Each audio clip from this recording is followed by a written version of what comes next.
रघु की माँ, मेरे मन में रघु को लेकर काफी दिनों से एक विचार उठ रहा है। ऐसी क्या बात है जी? क्या रघु की शादी ब्याह का सोच रहे हैं? अरे भाग्यवान, शादी ब्याह तो समय आने पर हम उसका करेंगे ही, मगर अभी उसे अपने पैरों पर खड़ा तो होने दो। मेरा तो यह विचार है, क्यों ना हम उसे शहर भेज दें, ताकि वह वहाँ जाकर कोई अच्छा सा काम धंधा सीख कर कुछ बनकर दिखाए। यहाँ गाँव में तो बस मेहनत मजदूरी का ही धंधा है। पढ़ने लिखने के बाद भी अगर यही धंधा करना है तो पढ़ाई लिखाई का फायदा होगा ही क्या? हमारा तो अपना कोई खेत भी नहीं है जिसमें मेहनत करके वह कोई तरक्की कर सके। मगर रघु के बापू, रघु ने तो आज तक शहर देखा ही नहीं है। हम किसके भरोसे उसे शहर भेज दें? न कि हमारा रघु समझदार और सोच विचार वाला है, और शहर में वह कोई अच्छा सा काम धंधा तलाश भी कर लेगा, मगर शहर में टिकने का कोई ठिकाना भी तो होना चाहिए ना। सुनो रघु की माँ, शहर में मेरा एक मित्र है। हालांकि हम दोनों वर्षों से एक दूसरे से मिले नहीं हैं, मगर फिर भी मुझे उम्मीद है कि अगर मैं रघु को उसका पता ठिकाना समझाकर भेजूं तो वह उसे अवश्य ही शरण देगा और रोजी रोटी ढूंढने में वहाँ रघु की सहायता भी करेगा। बात तो आपकी ठीक है रघु के बापू, लेकिन मेरा मन नहीं मान रहा है। मैं अपने लाल को अपनी आंखों से दूर कैसे करूं? ऐसा तुम अपनी ममता के हाथों मजबूर होकर कह रही हो, मगर दिल से तो तुम भी यही चाहती हो कि हमारा बेटा तरक्की करे। इसलिए दिल को मजबूत बनाओ। रघु शहर जाकर कुछ बन गया तो हमारा बुढ़ापा भी सुख से गुजरेगा। जब रघु के माता पिता ने रघु के साथ यह बात की तो रघु ने कहा, पिताजी, चाहता तो मैं भी यही था कि पढ़ लिख कर शहर जाऊं और अच्छी सी नौकरी करके घर की कमाई में आपका हाथ बटाऊं, मगर कहीं आप मुझे शहर भेजने से इनकार न कर दें। यही सोचकर मैंने आपसे अपने मन की बात नहीं की। अब जब आप स्वयं ही मुझे शहर भेजने के इच्छुक हैं, तो इससे अधिक खुशी की बात मेरे लिए भला क्या हो सकती है। मैं अवश्य ही जाऊंगा। इस प्रकार दूसरे ही दिन हरि सहाय ने उसे दुनियादारी की ऊंच नीच समझाई और अपने मित्र का पता देकर शहर के लिए विदा कर दिया। रघु काफी सूझबूझ वाला और समझदार युवक था। अपने माता पिता के दुख दर्द को भी भली भांति समझता था। वह खुशी खुशी शहर के लिए रवाना हो गया। रघु जब पिता के बताए स्थान पर पहुंचा तो पता चला कि उसके पिता का दोस्त रामचंद्र तो न जाने कब मर खप गया और अब तो उसके परिवार का भी कोई अता पता नहीं था। यह जानकर रघु बहुत निराश हुआ और सोचने लगा, रघु, निराश होने से कुछ नहीं होगा। अब शहर आ ही गया हूँ तो कुछ करके ही लौटूंगा। माँ और बापू ने मुझसे बड़ी उम्मीदें लगा रखी हैं। मैं ही उनके बुढ़ापे का सहारा हूँ। अब जब मैं यहाँ आ ही गया हूँ तो कुछ बनकर ही लौटूंगा। गाँव में मास्टर जी कहा करते थे, हिम्मत मर्दा मदद ए खुदा। अपने आप को इस प्रकार हौसला देते हुए रघु रहने के लिए जगह की तलाश करने लगा। काफी देर इधर उधर पता करने के बाद उसे एक आदमी मिला। काका, मैं गांव से आया हूँ और यहाँ रहने के लिए जगह ढूंढ रहा हूँ। क्या आप मुझे रहने के लिए कोई जगह दे सकते हैं?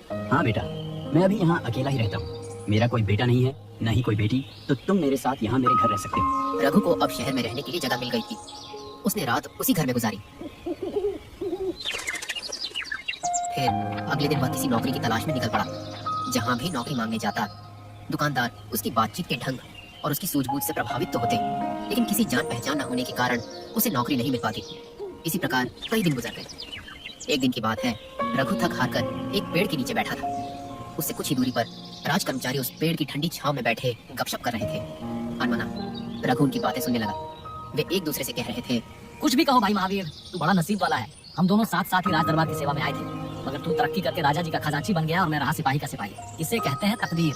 तकदीर भी उन्हीं का साथ देती है शिवराम, जो सूझबूझ और हिम्मत से काम लेते हैं। मैंने अपनी सूझबूझ से ऐसे काम किए हैं कि महाराज का विश्वास पात्र बन गया और उन्होंने मेरी ईमानदारी देखकर मुझे खजांची बना दिया। नंदन भाई नंदन, तू जरूर किसी साधु या फकीर से कोई मंत्र पढ़वा कर लाया होगा जो इतनी जल्दी इतनी तरक्की कर ली, वरना मैं क्यों ना किसी ऊंचे पद पर पहुंच गया। भैया, तू मुझे भी अपनी कामयाबी का राज बता।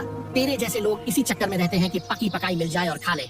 अरे भाई मेरे, हिम्मत, हौसला, ईमानदारी, साहस और सूझबूझ अगर इंसान में हो तो वह पहाड़ खोद कर नदी बहा दे। देख, तू हमारा हुआ चूहा देख रहा है ना? हाँ देख रहा हूँ। आने जाने वाले लोग भी उसे देख रहे हैं, थूक कर दूसरी ओर मुंह फेर के निकल जा रहे हैं। महावीर भाई, मैं तुझसे तेरी कामयाबी का राज पूछ रहा था और तू मुझे मरा हुआ चूहा दिखा रहा है। ये क्या बात हुई? शिवराम, मैं तुझे कामयाबी की बात ही बता रहा हूँ। सुन, लोग इस मरे हुए चूहे पर थूक कर जा रहे हैं, मगर कोई सूझबूझ वाला इंसान इस मरे हुए चूहे से भी 4 पैसे कमा लेगा। भैया मेरे, अक्ल का इस्तेमाल करने से ही इंसान कामयाबी हासिल करता है, जंतर मंत्र से कुछ नहीं होता। मैं समझ गया भाई, तू मुझे अपनी कामयाबी का राज बताना ही नहीं चाहता। खैर, कभी तो मेरे भी दिन बदलेंगे। हाँ, अब हम चलते हैं। इस प्रकार वह दोनों राज कर्मचारी उठकर चले गए। मगर खजांची महावीर की चूहे वाली बात ने रघु के दिमाग में खलबली मचा दी। उसके दिमाग में महावीर की कही बात बार बार गूंज रही थी। रघु सोचने लगा, खजांची की बात में दम तो है। जिस देश में मिट्टी भी बिकती है, वहाँ कोई चीज बेचना भला मुश्किल नहीं, मगर इस मरे हुए चूहे को खरीदेगा कौन? कैसे कमाए कोई इससे 4 पैसे? चूहे को घूरते हुए रघु यही सोच रहा था, लेकिन उसकी समझ में कुछ नहीं आ रहा था। तभी सड़क पर उसे एक आदमी आता दिखता है। उसने एक बिल्ली को अपनी गोद में दबोचा हुआ था। बिल्ली बार बार उसकी पकड़ से छूटने की कोशिश कर रही थी। अभी वह रघु के आगे से गुजरा ही था कि बिल्ली सेठ की गोद से छूटकर सड़क के किनारे झाड़ियों में जा घुसी। अरे अरे, रुक, कहाँ जा रही हो? मेरी बिल्ली इन झाड़ियों में जा घुसी है। कोई उसे पकड़ने में मेरी मदद करो। सेठ झाड़ियों के पास जाकर बिल्ली को बुलाने लगा, आजा आया। इसी बीच रघु समेत कुछ और लोग भी वहाँ जमा हो गए। अरे भाई, मैं किसी खास प्रयोजन से इस बिल्ली को खरीद कर लाया हूँ, कोई इसे बाहर निकालने में मेरी सहायता करे। यह सब देखकर रघु के दिमाग में राजा के खजांची जी की बात गूंज गई। वह थोड़ी देर सोचकर बोला, सेठ जी, अगर मैं आपकी बिल्ली को काबू करके दूं तो आप मुझे क्या देंगे? भाई, तू मेरी बिल्ली को काबू करके देगा तो मैं तुझे चांदी का एक सिक्का दूंगा। ठीक है, आप यहीं रहिए, मैं अभी आपकी बिल्ली काबू करके आपको देता हूँ। इतना कहकर रघु दौड़ा दौड़ा उसी दिशा में गया। वो चूहा वहाँ ही पड़ा था। वाह बेटा रघु, बन गया काम। इस आदमी ने ठीक ही कहा था कि अगर सूझबूझ से काम लिया जाए तो इस मरे हुए चूहे से भी 4 पैसे कमाए जा सकते हैं। रघु मन ही मन खुश होते हुए एक रस्सी तलाश की और चूहे की गर्दन में फंदा डालकर झाड़ियों की ओर चल दिया। हटो हटो सब, पीछे हटो। भाई वाह, इस लड़के ने तो मौके का फायदा उठाकर एक सिक्का कमा लिया। बिल्कुल, इसे कहते हैं बुद्धि का करिश्मा। यह लड़का अवश्य ही एक दिन बड़ा आदमी बनेगा। रघु झाड़ियों के पास बैठ गया और रस्सी से बंधे चूहे को बिल्ली के सामने लहराने लगा। चूहे की लालच में जैसे ही बिल्ली बाहर आई, उसे गोदी में उठा लिया। लो सेठ जी, अब जब तक यह चूहा आपके पास रहेगा तब तक आपकी बिल्ली कहीं नहीं जाएगी। रघु ने चूहे वाली रस्सी सेठ जी के हाथ में पकड़ाई और बोला, अब लाइए मेरा चांदी का सिक्का। सेठ जी ने जेब से एक सिक्का निकालकर रघु को दे दिया। तुम में मौके से फायदा उठाने की खूब सूझबूझ है। अगर ऐसे ही सूझबूझ से काम लेते रहे तो मेरा दावा है कि बहुत बड़े आदमी बनोगे। आपका आशीर्वाद साथ रहा तो ऐसा ही होगा सेठ जी। सभी लोग रघु की सूझबूझ की सराहना करते हुए वहाँ से चले गए। रघु तो खुशी से फूला नहीं समा रहा था। इसी शहर में अपनी बुद्धि से उसने यह पहली कमाई की थी। वह बार बार चांदी के इस सिक्के को देख रहा था। शहर में नौकरी तो आसानी से मिलेगी नहीं, फिर क्यों ना इसी सिक्के से कोई काम धंधा किया जाए। गर्मी का मौसम था। घूमते घूमते रघु राजा के बगीचे की ओर आ निकला। बगीचा खूब लंबा चौड़ा था। वहाँ माली मालिन काम कर रहे थे, कुछ मजदूर खुदाई कर रहे थे। बगीचे के पार घना जंगल था जहाँ सभी पसीने में तरबत थे। मजदूर बार बार पानी पीकर प्यास बुझाते, मगर प्यास थी कि बुझने का नाम ही नहीं ले रही थी। बेचारे मजदूर गर्मी के मारे बेहाल हो रहे हैं और तालाब के गर्म पानी से उनकी प्यास भी नहीं बुझ रही। खाली पानी बार बार पसीने के रूप में निकल जाता है, जिससे उनकी प्यास जैसी की तैसी बनी रहती है। ऐसे में अगर उन्हें ठंडा और शुद्ध पानी मिले तो और ही उनकी प्यास बुझ जाएगी। यही सोचकर रघु बाजार की ओर चल दिया। घड़ा, सत्तू और गुड़, उसने यह सारा सामान खरीदा। ठंडे पानी में सत्तू घोलकर वह बगीचे के बाहर आकर बैठ गया। कुछ देर बाद वह लोग अपना अपना काम पूरा करके बाहर निकले। जैसे ही उनकी नजर ठंडे सत्तू और गुड़ पर पड़ी तो वह तेजी से उसकी ओर लपके। अरे भैया, कुछ ठंडा है क्या? हाँ भाई, ठंडा सत्तू और गुड़ है। रघु सबको गिलास भर भर कर ठंडा सत्तू, पानी और गुड़ देने लगा, जिसे पीकर सभी को काफी राहत मिली। जब सब सत्तू पानी पीकर तृप्त हो गए तो इन मालियों का सरदार बोला, भैया, इस बड़ी दोपहरी में हमें ठंडा सत्तू पानी पिलाकर तुमने हम पर बड़ा उपकार किया है। अब तुम ही बताओ कि इस उपकार के बदले हम तुम्हें क्या दें? जो आपको अच्छा हो दे दीजिए। मैंने तो आपको प्यास से बेहाल देखा तो अपनी कमाई से ये घड़ा और सत्तू पानी खरीद कर लिया, ताकि आप सबको कुछ राहत मिले, और मेरी इस मेहनत के बदले आप जो देंगे मैं ले लूंगा। ठीक है बेटा, हमें तो मेहनताना के रूप में ये फूल ही मिलते हैं, जिन्हें बाजार में बेचकर हम अपना गुजारा कर लेते हैं।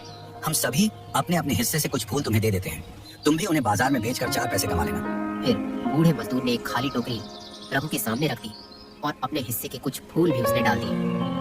अपने सरदार की देखा देखी दूसरे मालियों ने भी अपने हिस्से के फूलों में से थोड़े थोड़े फूल उसमें डाल दिए। इस प्रकार देखते ही देखते कि उसके सामने खाली टोकरी फूलों से भर गई। बेटा, तुम्हारा नाम क्या है? मेरा नाम रघु है। बेटा, तुम इसी तरह हमें रोज ठंडा सत्तू पिलाया करो और हम तुम्हें रोज फूल दिया करेंगे। इस तरह हमारी प्यास भी बुझ जाएगी और तुम्हें फूल बेचकर कुछ पैसे भी मिल जाया करेंगे। ठीक है काका, मेरा तो काम ही लोगों की सेवा करना है। माली के जाने के बाद रघु ने खाली मटका और फूलों की टोकरी सिर पर रखकर चल दिया। एक दिन काम और धंधे की तलाश करते हुए रघु ने एक छोटी सी पहाड़ी देखी थी, जिस पर एक शिव मंदिर बना हुआ था। उसने उसी मंदिर पर जाकर वहाँ फूल बेचने का निर्णय लिया। फूल वाले तो वहाँ पर भी बैठे थे, लेकिन उनके फूल उतने ताजे नहीं थे जितने रघु के थे। इसी तरह कुछ ही देर में उसके सारे फूल बिक गए। अब तो रघु के पास बहुत सारे सिक्के आ गए थे और वह सराय पर आ गया। कहो रघु बेटे, आज बहुत खुश नजर आ रहे हो। लगता है कहीं अच्छी सी नौकरी मिल गई है। नौकरी तो नहीं मिली चाचा, मगर एक मरे हुए चूहे के कारण मुझे रोजगार और खुशी मिल गई। मरे हुए चूहे के कारण रोजगार में कुछ समझा नहीं बेटा। रघु बूढ़े के करीब ही बैठ गया और उसने उसे सुबह से लेकर अब तक की सभी बातें बता दी। सारी बात सुनकर सराय का बूढ़ा मालिक रघु की बुद्धिमानी पर चकित रह गया। मुझे अब इतना विश्वास तो हो ही गया है कि शहर में अब मैं भूखा नहीं रहूंगा और अपनी सोच बूझ से काम करूंगा। दूसरे दिन उसने घड़े में सत्तू घोला और बगीचे के बाहर जा बैठा। आज भी मजदूरों ने ठंडे सत्तू से प्यास बुझाई और बदले में रघु को फूल दिए, जिन्हें रघु ने मंदिर पर जाकर बेच दिया। इसी प्रकार कई दिन गुजर गए। रघु और उन मजदूरों के बीच काफी गहरी दोस्ती हो गई। हालांकि माली सत्तू के बदले में रघु को फूल तो दे देते, लेकिन वह इससे संतुष्ट नहीं था। एक शाम जब रघु मंदिर पर फूल बेचकर वापस आ रहा था तो वह इसी सोच में था कि कैसे वह अपनी कमाई का जरिया बढ़ाए। तभी अचानक आसमान पर घने बादल छा गए। बादल गरजने लगे, तेज आंधी चलने लगी और फिर मूसलाधार बारिश होने लगी। अरे बाप रे, अचानक कितनी बारिश होने लगी। किसी के घर या दुकान में शरण ले लो, नहीं तो न जाने यह आंधी तूफान कब थमेगा। बेहतर है कि अपने ठिकाने पर जाकर ही चैन की सांस लें। इस प्रकार आंधी तूफान की परवाह किए बिना आगे बढ़ता रहा। कुछ ही देर में वह सराय पर पहुंच गया।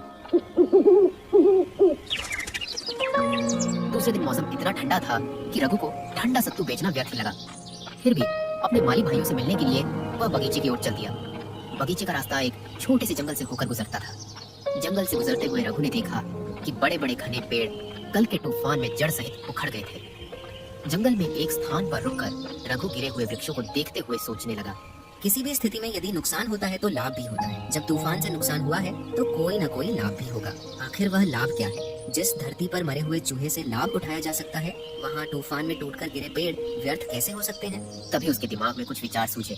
वाह क्या बात है, मेरे दिमाग में ये बात बहुत देर से आई। जोश में आते हुए उसने तेजी से बगीचे की तरफ दौड़ लगा दी। कुछ ही पल बाद वह माली सरदार के पास पहुँच गया और कहने लगा, काका आप कहते थे ना कि कभी जरूरत पड़ी तो आप मेरी मदद करेंगे। हाँ हाँ, क्यों नहीं, बताओ क्या काम है। देखो काका, आज ठंडे मौसम के कारण मैंने सत्तू तो नहीं लाया, लेकिन आपसे मिलने के लिए आते हुए सामने जंगल में मैंने बहुत से पेड़ गिरे हुए देखे, तो सोचा कि क्यों ना वो पेड़ मैं बाजार में ले जाकर किसी टाल पर बेच दूं, जिससे आज की कमाई हो जाए। वाह बेटा, ये तो बहुत अच्छी बात है। बताओ तो इसमें हम तुम्हारी क्या मदद कर सकते हैं। काका, इन पेड़ों को काट पीट कर बाजार तक ले जाने के लिए मेरे पास कोई साधन नहीं है, जबकि आपके पास कुल्हाड़ी और बैलगाड़ियाँ भी हैं। मैं चाहता हूँ कि आप मुझे अपनी कुल्हाड़ी दे दो। शाम तक मैं इन पेड़ों को काट कर लकड़ियाँ बना लूँ, तब आप उन्हें अपनी बैलगाड़ी से शहर के बाजार में पहुँचाना। क्यों नहीं बेटा, क्यों नहीं।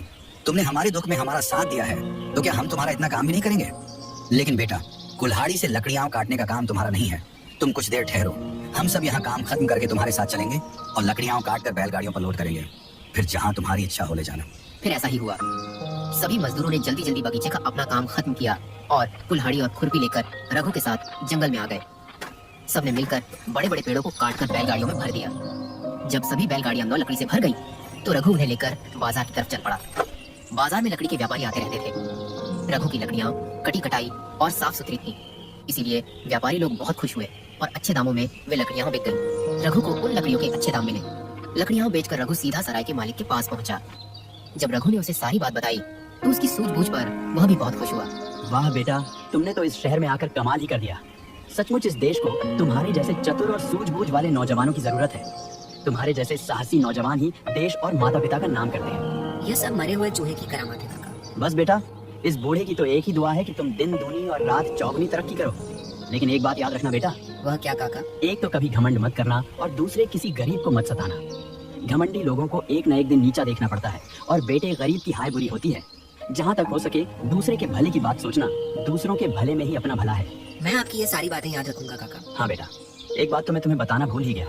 देखो बेटा, अगर तुम चाहो तो रातों रात अमीर बन सकते हो बेटा। परसों हमारे शहर में घोड़ों का एक व्यापारी 500 घोड़े लेकर आ रहा है।